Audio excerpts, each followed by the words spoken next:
If you've ever felt like Instagram is shadow banning you for simply existing, or like Meta hates you, welcome, heathen. I figured out how to grow anyways. I'm Red. I'm the CEO of Red Light Therapy. I'm a slut on the internet and a menace to Meta, and somehow I'm still growing. So today I'm sharing my best tips on how to beat the system and thrive as a shadow banned creator. When I first started gaining popularity on Instagram, a guy said to me, "Well, it must be easy for you because you're a hot girl showing off her body." But is that really true?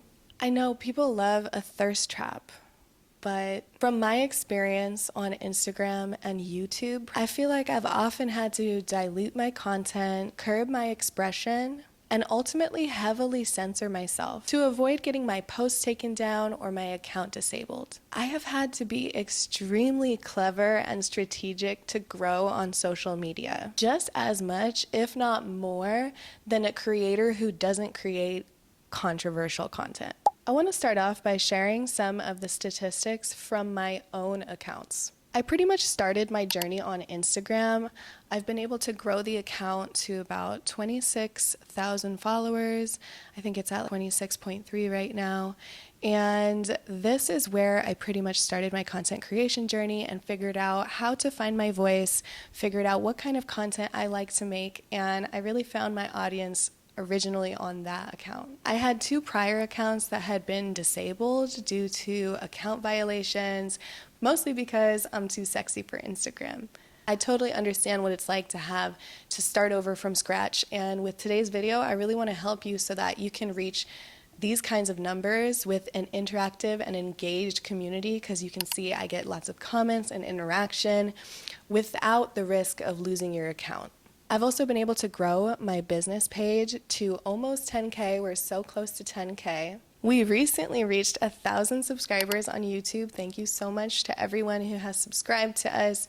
We really appreciate the support, and I feel like the growth on my channel and the analytics and statistics and engagement has been such a good testimony to these strategies that I've been using for years and then applying them to a different platform. I primarily use Instagram and YouTube. I find that they are the platforms that I resonate the most with, and I like creating content for those two platforms. However, I'm sure you can apply a lot of these tips to other social media platforms as well.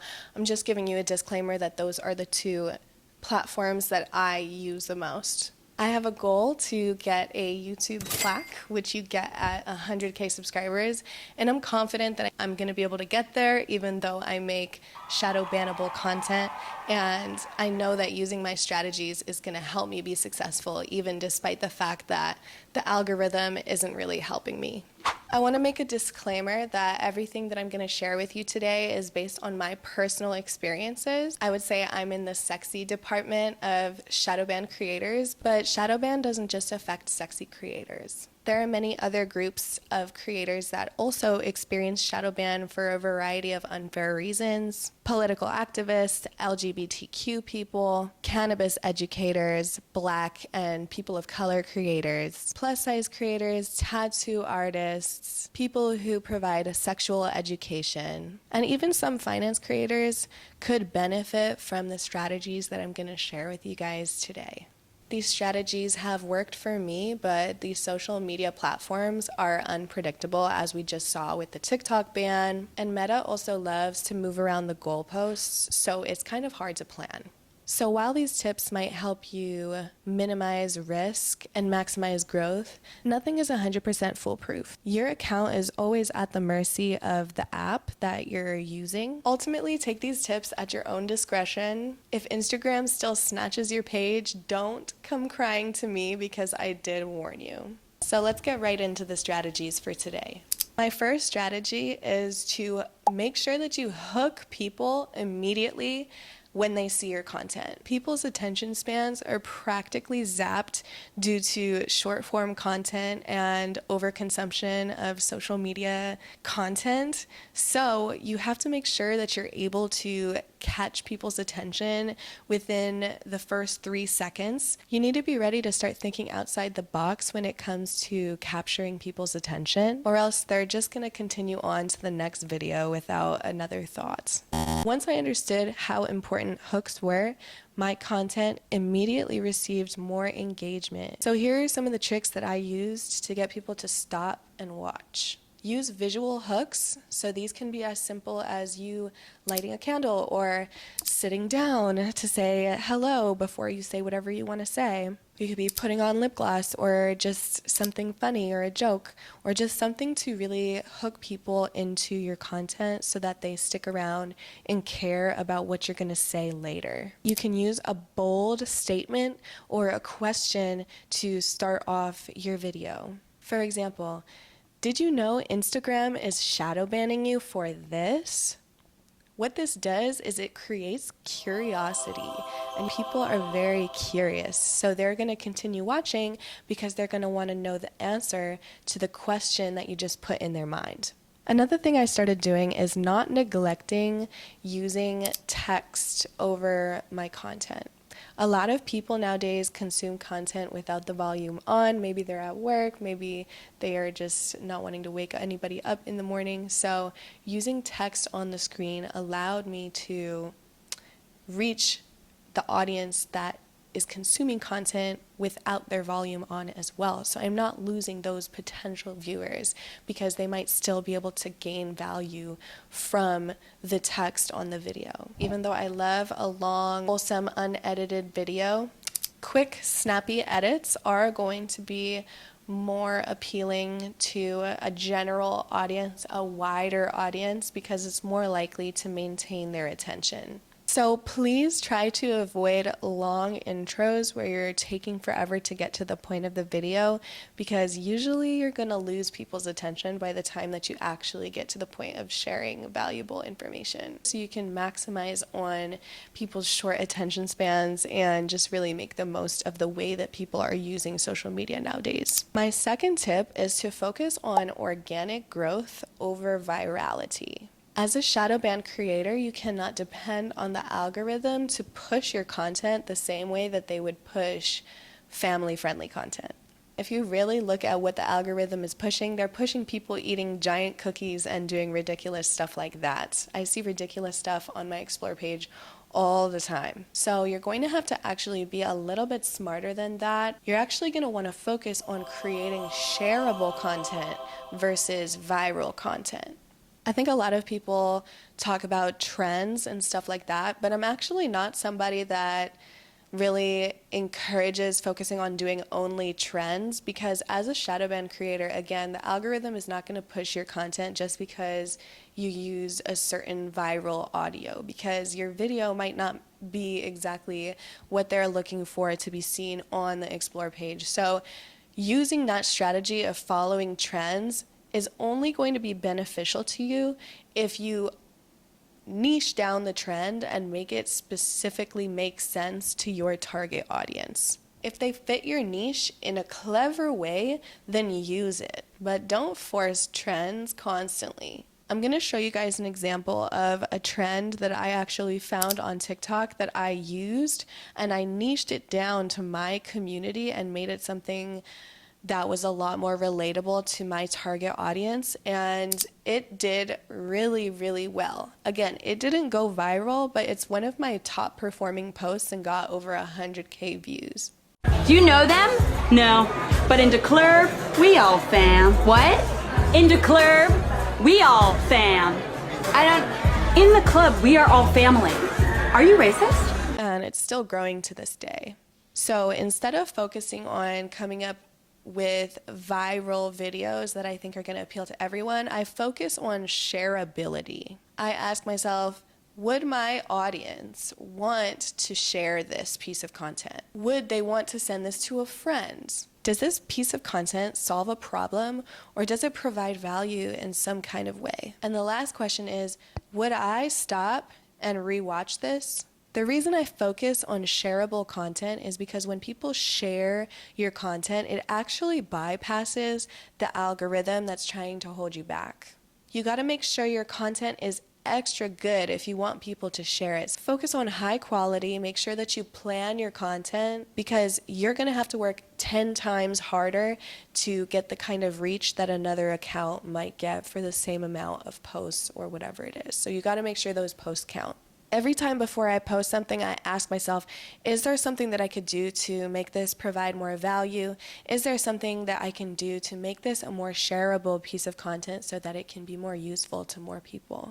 This leads me to my next tip, which is to be a resource and not just a look at me page. People are more and more looking for the answers to their questions and their problems on social media. People don't just follow pages, they follow people who help them, entertain them, or provide them value in some kind of way. Shift your content from "look how amazing I am" to "here's how I can make your life better." Establish yourself as a source of wisdom for your audience. When people start coming to you for answers, they will stay, engage, and share your content.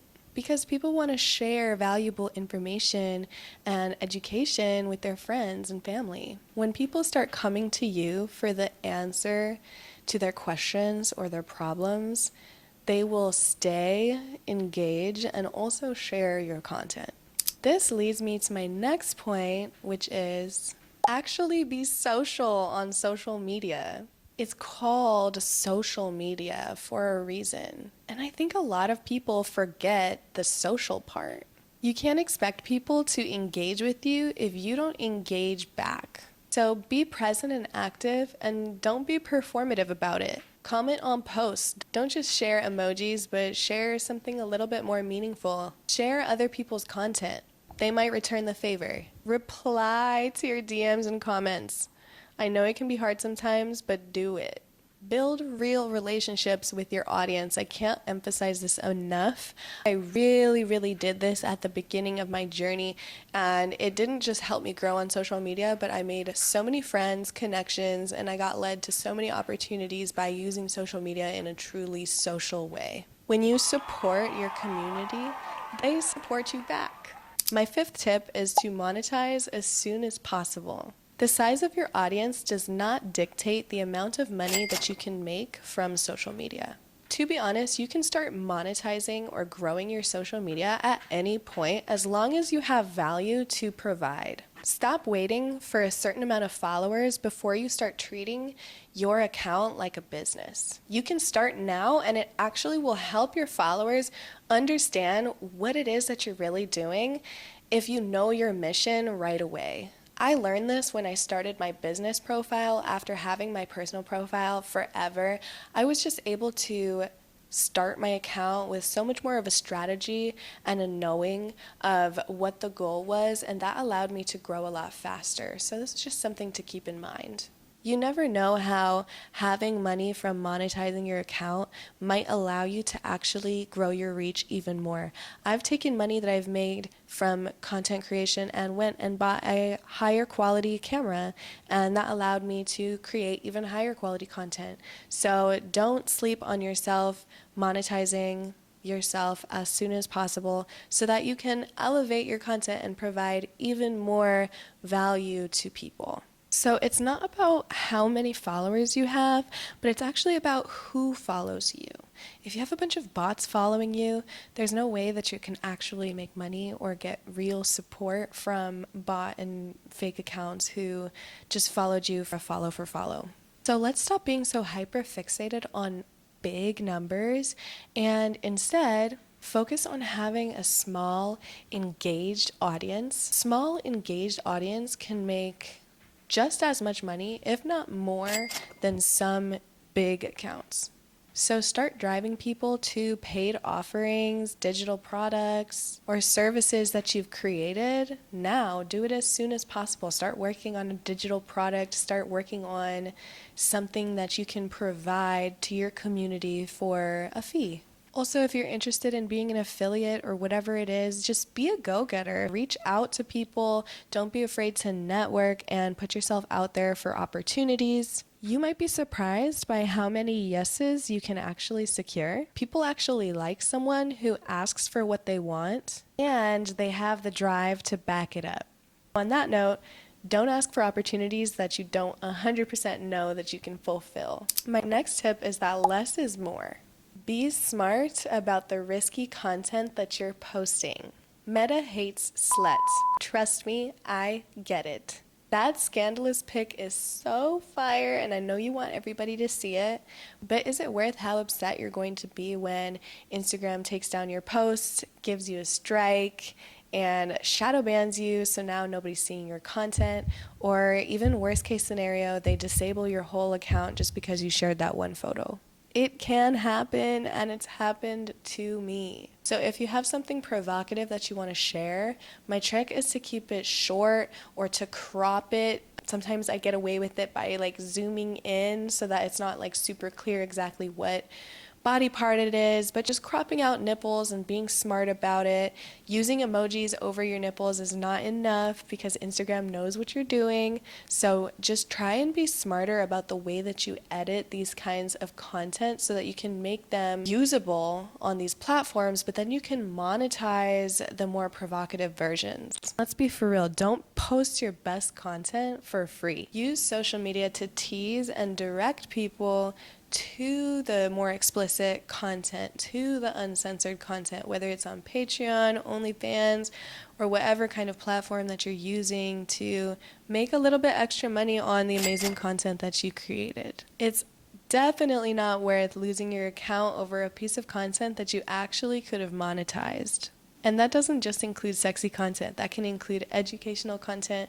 Just know that there's ways to monetize that or gain support or reach to your website, get more reach to your organization, whatever you're doing. So this is how we're trying to actually beat the system, even though the algorithm might be working against you. So again, you don't have to post something that will take you down on these platforms, but you can post teasers to lead people to wherever it is that the full piece of content exists. So whether that's monetizing it, or maybe you're not interested in monetizing it and instead you're actually just trying to gain reach to a certain cause, or whatever that is, you can use that same strategy of just using teasers on these profiles that censor us anyways so that we can reach as many people as possible. My next tip is to block and ignore instantly. Do not engage in bullshit. You get a DM saying, "Hey, I want to be your sugar daddy." Block immediately.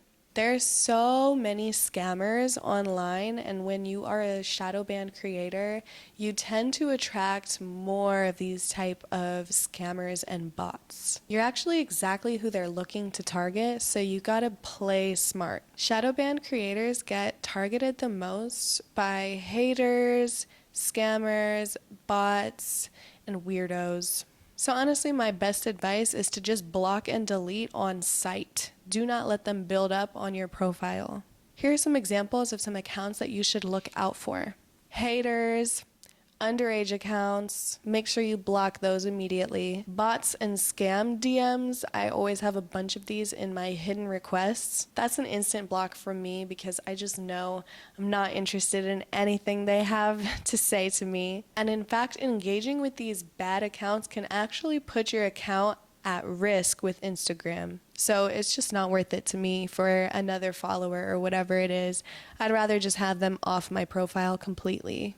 This goes along with my tip from my last video. Protect your energy, protect your space, because it's really all that you have. I hope you're enjoying this video. Hit the subscribe button if it's been valuable so far.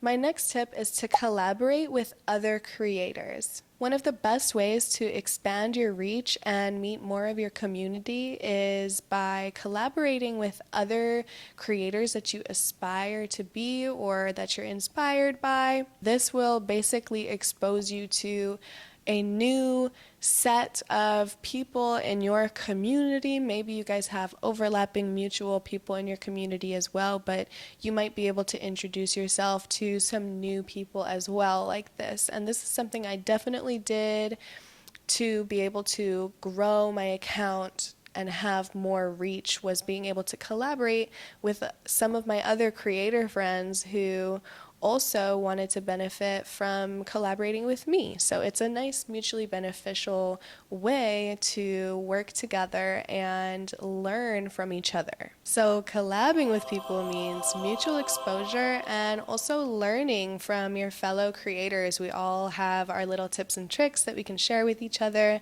And I know I've learned a lot from my friends and collaborators, and we've made amazing pieces of content together. So here are some ideas for some collabs that you can do. You can do Instagram Lives, podcasts, guest features. You can do joint posts or shout outs. You can host shout outs on your page. You can do Reel and TikTok collabs. We have duets and stitches now. You can do a collaborative YouTube video.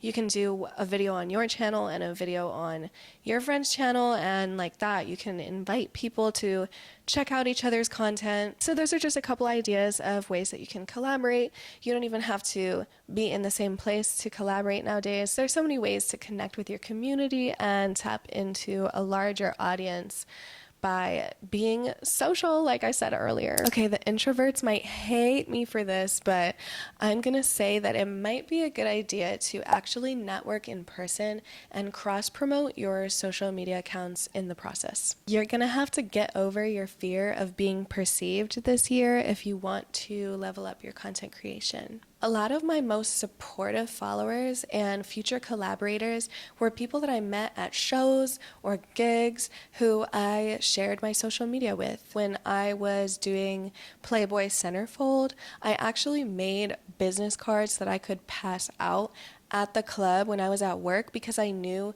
that was exactly the target audience of people that might subscribe to an online platform like Centerfold. So I passed out those business cards, and a lot of people who subscribed were actually people that I passed a business card to. It was so hard for me to start introducing myself as a content creator that I make YouTube videos and I make content, and I introduce myself that way because I know that that's the type of opportunities that I want to attract. I feel like that's worked so well for me because people only perceive what you tell them. So if you tell them, I'm really passionate about this social media thing, you should support my project, you should support my business, 9 times out of 10, people will. People are only going to be as enthusiastic about something for you as you are. So talk about your pages in real life, tell people about your socials when you meet them, and use every opportunity that you have, events, gigs, workspaces, to bring people into your world. So let's go over some final takeaways. Being a shadowbanned creator is hard, but it's not impossible to grow. You just have to be smarter than the system that is trying to suppress you. The system wasn't built for us, but that's never stopped us before, and it won't stop us going forward. Last year around this time, I created an organization called Fuck the Shadow Ban. You can follow us on socials to check us out, and I had this idea to create a social media platform that was actually governed by its own community instead of having these third parties deciding what is okay for us to see and what isn't okay for us to see. It is a project that's still in its baby form, in its seed form. However, if you want to connect with other shadowbanned creators and see that you're not alone, read through the comments on the posts of this profile. You can read about people's testimonies of how shadowban has affected their life. And I do plan to share tips and advice for shadowban creators on this account to create more of a community so we can bypass this fucked up algorithm, all right? Because it's all about community, and if we support each other, then they can't hold us back. So let me recap the strategies really quick. Number 1, make high quality, hook-worthy content. Number 2, organic growth over chasing trends. 3, be a resource, not just an aesthetic. 4, engage with your community. 5, monetize immediately. 6, be extra careful with risky content. 7, block and ignore nonsense. 8, collaborate with other creators. And 9, network in real life. And you can screenshot this page if you want to be able to refer to these strategies going forward. Thank you all for listening. Those are all the ways that I've been able to grow and continuously grow on social media despite shadow ban and Instagram wanting to delete my ass. It's really, really fun being a baby YouTuber and getting to apply everything that I've learned to this new platform. So I really hope that you guys have been enjoying the content. If you enjoyed this video, you should check out my latest video, which is 7 tips to increase your magnetism, which might also help you to battle the algorithm and grow as a shadow banned creator. Good luck, everyone, and I will see you next time.